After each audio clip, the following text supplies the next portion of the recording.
जो संपूर्ण ब्रह्मांड के पालन करता है, क्या उन्हें भी किसी ने रचा है?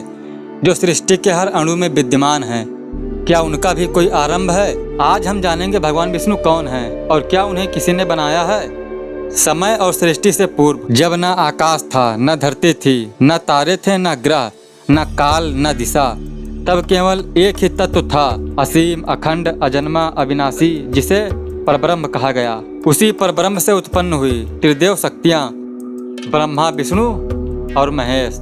ये कोई साधारण देव नहीं थे, बल्कि सृष्टि के रचना, पालन और संहारक के अधिपति थे। परंतु प्रश्न यह है कि क्या भगवान विष्णु की भी उत्पत्ति हुई थी? भगवान विष्णु का नाम ही अपने आप में व्यापक अर्थ समेटे हैं। विष्णु शब्द संस्कृति की धातु विश्व से बना है, जिसका अर्थ है प्रवेश होना, व्यापक होना, अर्थात जो संपूर्ण जगत के चराचर में व्याप्त है।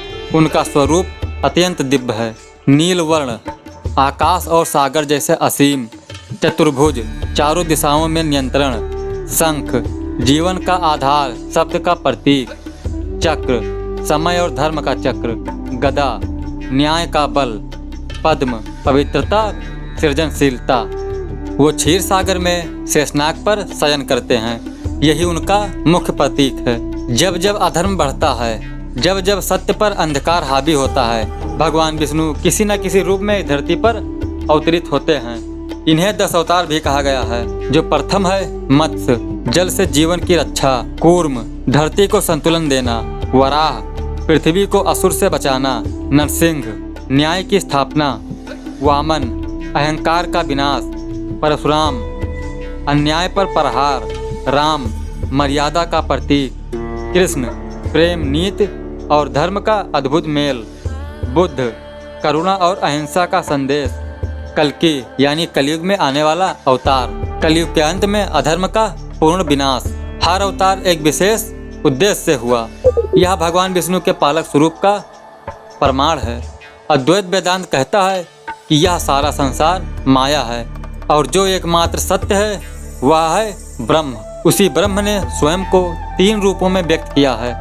ब्रह्मा सृजन के लिए, विष्णु पालन के लिए और शिव संहार करने के लिए।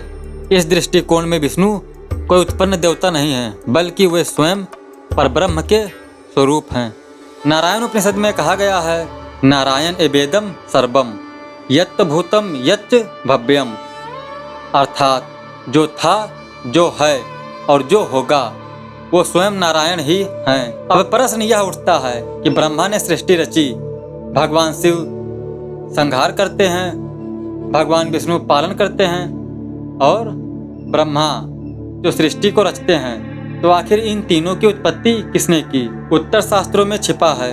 ब्रह्म वैवर्त पुराण, भागवत पुराण, महाभारत और उपनिषदों में कहा गया है कि ये त्रिदेव स्वयं भू हैं, अर्थात इनका कोई निर्माता नहीं है। ये उसी परब्रह्म के स्वरूप हैं जो अनादि है, अजन्मा है। ब्रह्मा जी स्वयं विष्णु जी के नाभि कमल से उत्पन्न हुए, परंतु विष्णु स्वयं क्षीर सागर में प्रकट हुए, किसी माता पिता के बिना। नारायण शब्द का अर्थ भी यही कहता है। नर अर्थात जल, आयन अर्थात निवास, अर्थात जो आदिकाल के जल में स्थित थे, वही हैं नारायण। त्रिदेव कोई भिन्न भिन्न शक्तियाँ नहीं हैं, वे एक ही सत्य की 3 अभिव्यक्तियाँ हैं। ब्रह्मा रजोगुण, विष्णु सत्वगुण, शिव तमोगुण। ये तीनों गुण ब्रह्मांड की गति को संचालित करते हैं। परंतु इन तीनों का आधार कौन है?